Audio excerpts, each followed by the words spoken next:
नमस्कार, जनसेतु में आपका स्वागत है। मैं आपके साथ अंजलि चौहान।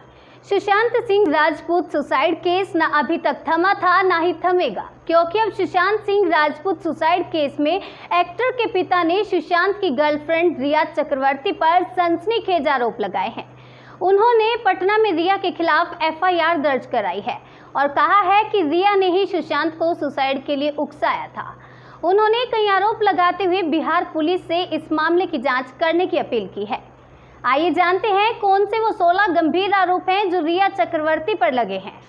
नंबर 1, सबसे पहले सुशांत के पिता ने यह आरोप लगाया कि उनके बेटे को रिया से मिलने के बाद ही ये पता चला कि वह मानसिक रूप से बीमार है।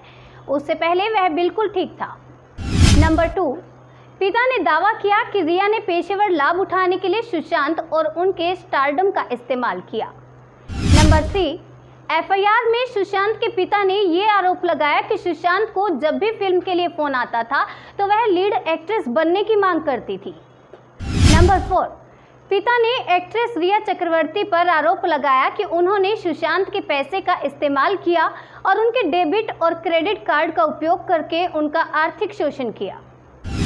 नंबर 5, एक्टर के पिता ने रिया पर आरोप लगाया कि उन्होंने सुशांत को मानसिक बीमारी की दवाइयों का ओवरडोज दे दिया था और 2019 में ये अफवाह फैला दी थी कि उन्हें डेंगू हो गया है। नंबर 6, सुशांत के पिता ने एफआईआर में लिखा कि रिया एक्टर को ब्लैकमेल करती थी। नंबर 7, सुशांत केरल में ऑर्गेनिक खेती शुरू करना चाहते थे, लेकिन रिया ने उन्हें ऐसा करने की अनुमति नहीं दी। नंबर 8, उसने सुशांत को ब्लैकमेल किया कि वह उसकी मेडिकल रिपोर्ट मीडिया में साझा करके उसकी छवि खराब कर देगी।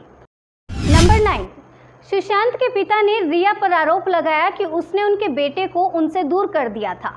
नंबर 10, एफआईआर में यह आरोप लगाया गया है कि रिया ने सुशांत का सिम कार्ड भी बदल दिया था, जिससे वह अपने परिवार को संपर्क नहीं कर सके। नंबर 11, यहाँ तक कि रिया ने सुशांत के घर काम करने वाले स्टाफ को और उनके विश्वास पात्र लोगों को भी अपने लोगों से बदल दिया था।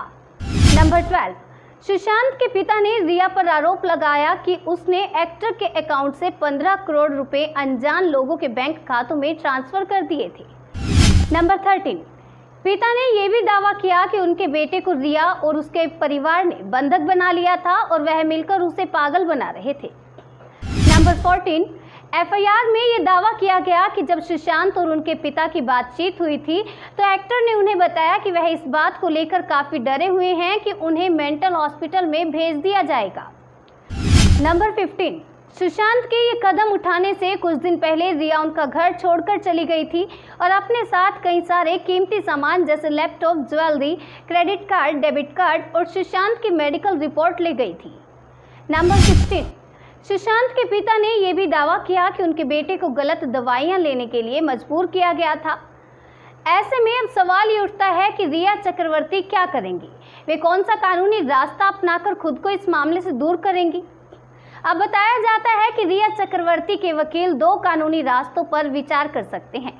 पहला, रिया कोर्ट जाकर अग्रिम जमानत के लिए अपील कर सकती है। वहीं दूसरा रास्ता ये है कि रिया के वकील ये दलील दे सकते हैं कि एक ही मामले में 2 एफआईआर दर्ज नहीं हो सकती है, इसलिए बिहार वाली एफआईआर को खारिज करने की मांग उठाई जा सकती है। इसी सिलसिले में मंगलवार को रिया के वकील आनंदिनी फर्नांडिस ने तकरीबन 2.5 घंटे तक उनके घर पर रहकर उनसे बातचीत की थी। बताया जा रहा है उस मीटिंग के बाद ही इस कानूनी रास्तों पर विचार किया जा रहा है। तो देखा आपने कैसे सुशांत सिंह के पिता ने रिया पर ये आरोप लगाए हैं। अब ये आरोप कितने सही हैं कितने नहीं, अब ये तो जांच के बाद ही साफ हो पाएगा। अगर इसमें रिया फंस जाती है तो देखने वाली बात ये होगी कि रिया अपने खुद के लिए कैसे और कौन से कदम उठाती है। इस खबर में बस इतना ही। तब तक के लिए बने रहिए हमारे साथ और देखते रहिए जनसेतु।